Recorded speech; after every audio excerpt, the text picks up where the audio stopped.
ডাক্তারি পড়ুয়ার ভুয়ো ST certificate দিয়ে ভর্তির অভিযোগ। ডায়মন্ড হারবার মেডিকেল কলেজে ভর্তি, আর এবার পড়ুয়ার বিরুদ্ধে থানায় অভিযোগও দায়ের করা হয়েছে। ভুয়ো সার্টিফিকেটের অভিযোগ দায়ের করেছেন বসিরহাটের এসডিও। আরো একবার আপনাদের জানাই, এমবিবিএস এ ভুয়ো সার্টিফিকেট, ডাক্তারি পড়ুয়ার ভুয়ো সার্টিফিকেট আর ভুয়ো এসটি সার্টিফিকেট দিয়ে ভর্তির অভিযোগ। ডায়মন্ড হারবার মেডিকেল কলেজে ভর্তি, এবার পড়ুয়ার বিরুদ্ধে থানায় অভিযোগ দায়ের।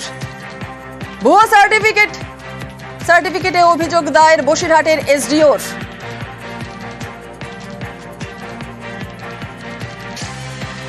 এমবিবিএস এ ভুয়ো সার্টিফিকেট, ডাক্তারি পড়ুয়ার ভুয়ো সার্টিফিকেট আর ভুয়ো এসটি সার্টিফিকেট দিয়েই ভর্তির অভিযোগ উঠেছে ডাক্তারি পড়ুয়ার বিরুদ্ধে। ডায়মন্ড হারবার মেডিকেল কলেজে সেই ডাক্তারি পড়ুয়া ভর্তি হয়, পড়ুয়ার বিরুদ্ধে থানায় অভিযোগ দায়ের। ভুয়ো সার্টিফিকেটে অভিযোগ দায়ের বসিরহাটের এসডিওর। এমবিবিএস এ ভুয়ো সার্টিফিকেট, ডাক্তারি পড়ুয়ার ভুয়ো সার্টিফিকেট আর ভুয়ো এসটি সার্টিফিকেট দিয়ে ভর্তির অভিযোগ উঠেছে ডাক্তারি পড়ুয়ার বিরুদ্ধে। ডায়মন্ড হারবার মেডিকেল কলেজে ভর্তি হয় সেই ডাক্তারি পড়ুয়া, আর এবার পড়ুয়ার বিরুদ্ধে থানায় অভিযোগ দায়ের করা হয়েছে। ভুয়ো সার্টিফিকেটে অভিযোগ দায়ের করেছে বসিরহাটের এসডিও। এসডিও বসিরহাটের কাছ থেকে একটা কমপ্লেন পেয়েছি যে প্রণবব্রত রায় বলে একজন একটা ভুয়ো এসটি সার্টিফিকেট বের করে মেডিকেল কলেজে অ্যাডমিশন নিয়েছিল, সম্ভবত ডায়মন্ড হারবার মেডিকেল কলেজে। আমরা এই বিষয়ে একটা এফআইআর লঞ্চ করেছি এবং ইনভেস্টিগেশন করছি। যেমনটা আপনাদেরকে বলছিলাম যে ভুয়ো সার্টিফিকেট দিয়ে ডাক্তারি পড়ুয়া তিনি ভর্তি হয়েছেন, এসটি সার্টিফিকেট দিয়ে ভর্তির অভিযোগ উঠছে ডাক্তারি পড়ুয়ার বিরুদ্ধে। ডায়মন্ড হারবার মেডিকেল কলেজে এই ডাক্তারি পড়ুয়া ভর্তি হন, এবার পড়ুয়ার বিরুদ্ধে থানায় অভিযোগ দায়ের। ভুয়ো সার্টিফিকেটে অভিযোগ দায়ের করেছেন বসিরহাটের এসডিও।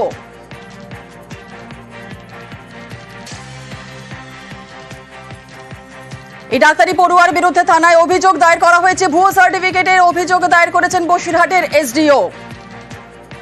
আরো একবার আপনাদের জানিয়ে রাখি, এমবিবিএস এ ভুয়ো সার্টিফিকেট আর ডাক্তারি পড়ুয়ার এই ভুয়ো সার্টিফিকেট, ভুয়ো এসটি সার্টিফিকেট দিয়ে ভর্তির অভিযোগ। ডায়মন্ড হারবার মেডিকেল কলেজে ভর্তি হয় এই ডাক্তারি পড়ুয়ার বিরুদ্ধে থানায় ইতিমধ্যেই অভিযোগ দায়ের করা হয়েছে।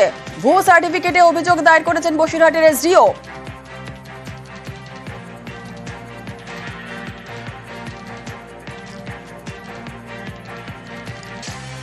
আরো একবার আপনাদের জানাই, এমবিবিএস এ ভুয়ো সার্টিফিকেট, ডাক্তারি পড়ুয়ার ভুয়ো সার্টিফিকেট, ভুয়ো এসটি সার্টিফিকেট দিয়ে ভর্তির অভিযোগ। ডায়মন্ড হারবার মেডিকেল কলেজে তিনি ভর্তি হয়েছেন, আর পড়ুয়ার বিরুদ্ধে থানায় অভিযোগ দায়ের করা হয়েছে। ভুয়ো সার্টিফিকেটে অভিযোগ দায়ের বসিরহাটের এসডিওর।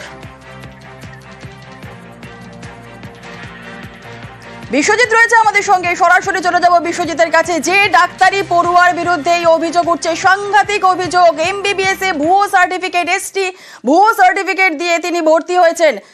এই মুহূর্তে তুমি সেই পড়ুয়ার বাড়ির সামনেই রয়েছো, কি যে অভিযোগ উঠছে, সাংঘাতিক অভিযোগ, ওই পড়ুয়ার সঙ্গে কথা বলা সম্ভব হয়েছে বিশ্বজিৎ? একদমই, আমরা সেই বাড়ির সামনে রয়েছি এবং সেই বাড়ি অর্থাৎ ধ্রুবতারা, প্রবীর রয়, গৌতমী রয় এবং পরমব্রত রয়। এই পরমব্রত রয় ইনি ডায়মন্ড হারবার মেডিকেল কলেজের স্টুডেন্ট এবং তার ভর্তির যে প্রক্রিয়া, সেই প্রক্রিয়া নিয়েই অভিযোগ উঠেছে এবং যে অভিযোগ জানানো হয়েছে তার ভিত্তিতে আমরা এসেছিলাম যে এই অভিযোগ নিয়ে কথা বলতে সলুয়া রায়পাড়া, গোপালনগর, কিন্তু বাড়িতে আমরা দেখছি তালাবন্ধ।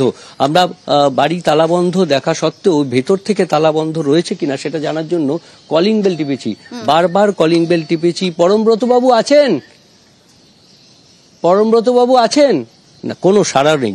অর্থাৎ এই যে বাড়ি, এই বাড়ি আমরা দেখছি যে একেবারে G+4 এই বিল্ডিং, এই বাড়িটি G+4 এবং পাশেই যদি দেখি আমরা এই তুলসী মঞ্চের পাশেই যে গেট রয়েছে সেখানে একটি বাইক রাখা রয়েছে ভেতরে এবং আশেপাশে যারা প্রতিবেশী দু একজনের সঙ্গে কথা বলার চেষ্টা করেছি আমরা, তারা গতকালও এই বাড়িতে ছিলেন এমনটাই, অথচ আমরা তাদের সঙ্গে অভিযোগ পাওয়ার পর কথা বলতে এসেছি।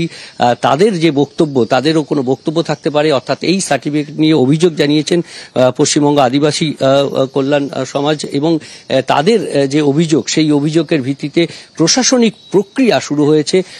এসডিও বসিরহাট, তিনি আইসি বসিরহাটকে নির্দেশ দিয়েছেন অভিযোগ দায়ের করতে।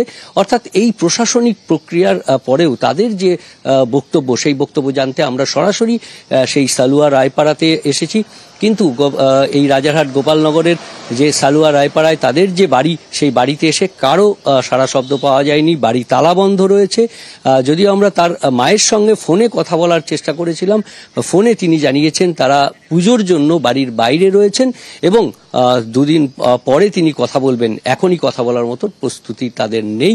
অর্থাৎ এই যে ঘটনা ঘটেছে, এসটি সার্টিফিকেটটি জাল, সেটা স্বীকার করেছেন, কিন্তু কেন এই এসটি সার্টিফিকেট তারা জমা দিয়েছিলেন এবং তারা কিভাবে পেলেন, এই প্রক্রিয়ায় আমরা জানতে এসেছিলাম তাদের কাছে, যে তারাও আবার কোনো প্রতারণার শিকার হয়েছেন নাকি এই জাল সার্টিফিকেট কিভাবে তারা, এবং তারা জেনে শুনে ব্যবহার করেছেন নাকি না জেনে, সমস্ত বিষয়টা তাদের কাছ থেকে আমরা জানার চেষ্টা করার জন্য তাদের বাড়ির সামনে এসেছিলাম। নিউজ 18 বাংলায় আমরা অভিযোগ পেয়েছি, তারপর সেই অভিযোগের ভিত্তিতে তাদের সঙ্গে কথা বলার জন্য এসেছিলাম, কিন্তু এই বাড়িতে এসে দেখেছি তাদের সঙ্গে কথা বলা সম্ভব হয়নি, কারণ তাদের বাড়ি পুরোটাই। ধন্যবাদ বিশ্বজিৎ। আর ইতিমধ্যে মেডিকেল কলেজের বিরুদ্ধে উদাসীনতার অভিযোগ হচ্ছে, প্রিন্সিপাল কি বলছেন শোনাবো। আমরা ব্যবস্থা নেওয়ার কেউ নই, নির্দেশ এলে ব্যবস্থা নেবো। হ্যাঁ, এটা আমাদের তো কিছু করার নাই, এটা আমরা সমস্ত কিছু ঘটনা জানিয়েছি, যেখানে যেখানে জানানোর, সেখান থেকে ডাইরেকশন এলে আমরা ওকে ইয়ে করে দেবো। এটা কাউন্সিলিং সেল, হেলথ ডিপার্টমেন্ট এবং ব্যাকওয়ার্ড ক্লাস ডিপার্টমেন্ট এরা মিলে যৌথ সিদ্ধান্ত নিয়ে আমাদেরকে জানাবে। হ্যাঁ, পরিবারকে জানিয়েছি, ওকে চিঠি করেছি, একটা জানিয়েছে যে এরকম আমাদের একটু সময় দেয়া হোক বলে জানিয়েছে। তারপরে আবার একটা চিঠি দিয়েছে আমাদেরকে যে ও কোর্স ছেড়ে দিতে চাইছে, সেই চিঠিটাও আমরা স্বাস্থ্য ভবনে পাঠিয়েছি।